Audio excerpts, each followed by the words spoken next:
अस्सलाम वालेकुम वीवर। तो आज हम लोग बात करने वाले हैं ड्रामा सीरियल दुनियापुर के नेक्स्ट आने वाली एपिसोड के बारे में। ये ड्रामा अब बहुत इंटरेस्टिंग हो चुका है और अब ये मेरा फेवरेट ड्रामा है। आपका फेवरेट ड्रामा है तो कमेंट में ज़रूर बताएं।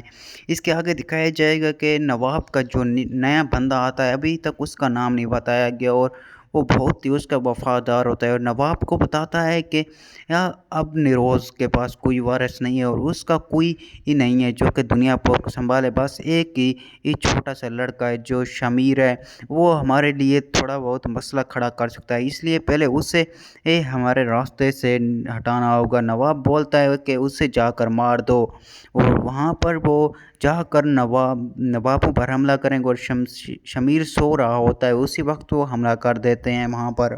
मगर शमीर की माँ बोलती है, मैं अब दूसरा बेटा किसी की भी कीमत में कुर्बान नहीं करूँगी, ना ही उसे आपकी जंग में शामिल होने दूँगी। मगर शमीर खुद ही अब इस जंग में शामिल हो चुका है, तो उसे कोई नहीं रोक सकता अब। और जिस वक्त शमीर सो रहा होता है वहाँ पर गोलियाँ चलती हैं और वहाँ पर हमला होता है, मगर शमीर वहाँ से बच निकलता है और भाग जाता है किसी तरह से और वो ये जंग जीत जाता है। और दूसरी तरफ शमशेर जो कि अब वो शमीर को धोखा दे रहा है और नवाबों से मिल चुका है, वो नवाब को बोलता है कि आदम अब कोई बच्चे नहीं, ना ही ज़्यादा तादाद में, बस एक लड़का शमीर रह गया जो कि अब हमारे लिए कुछ भी बड़ा ख़तरा नहीं है, क्योंकि वो एक बच्चे की तरह है और वो हमारे लिए इतना बड़ा ख़तरा नहीं बन सकता। मगर नवाब फिर भी बोलता है कि वो कभी न कभी हमारे लिए ख़तरा बन सकता है, इसलिए उसे मार देना चाहिए।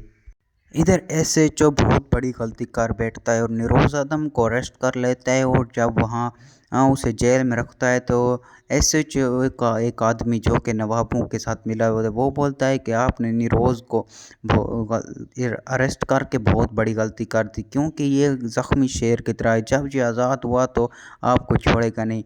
और उस तरफ एसएचओ को गुस्सा आता है और वो अपने आदमी को बहुत गाली देता है और उसे वहाँ से निकाल देता है, क्योंकि उसी के आदमी उसकी सुनते तो हैं नहीं और कुछ भी बोल देते हैं उसके सामने, जिसकी वजह से एसएचओ को बहुत गुस्सा आता है।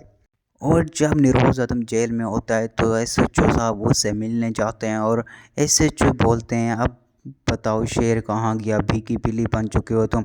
और निरोज आदम बहुत ही गुस्से में बोलते हैं, अभी तो तूफान आना बाकी है, जब मैं छूटूंगा यहाँ से तुम्हें पता चल जाएगा कि मैं क्या कुछ कर सकता हूँ। वो भी अपनी मर्ज़ी से ही जेल में बंद होता है, अगर चाहता तो उसे चुटकियों में हरा देता और वहाँ से चला जाता। जब वो छूटेगा तो वो एसएचओ को बहुत ही पछताना पड़ेगा और बहुत ही तकलीफ में होगा, क्योंकि निरोज आदम उसे अब छोड़ने नहीं वाला, जिसकी वजह से आगे दिखाया जाएगा कि कैसे ये शमीर ऐना से मिलता है और उसे देखते ही उसके दिमाग में ख्याल आता है कि इससे प्यार का नाटक करूं और जैसे नवाब ने मेरी बहन से शादी की, मैं भी इससे शादी करके अपना बदला ले सकता हूं। और वो अपनी बहन का बदला इस तरह से लेगा, ऐना से शादी कर लेगा और उसे धोखा देगा और नवाबों को अपने झांसे में फंसा लेगा और ये चोरी शादी करेंगे, किसी को अंदाज़ा नहीं होगा इसका। अगर आपको वीडियो पसंद आई तो लाइक शेयर सब्सक्राइब करना मत भूलिएगा। तो मिलते हैं नेक्स्ट वीडियो में।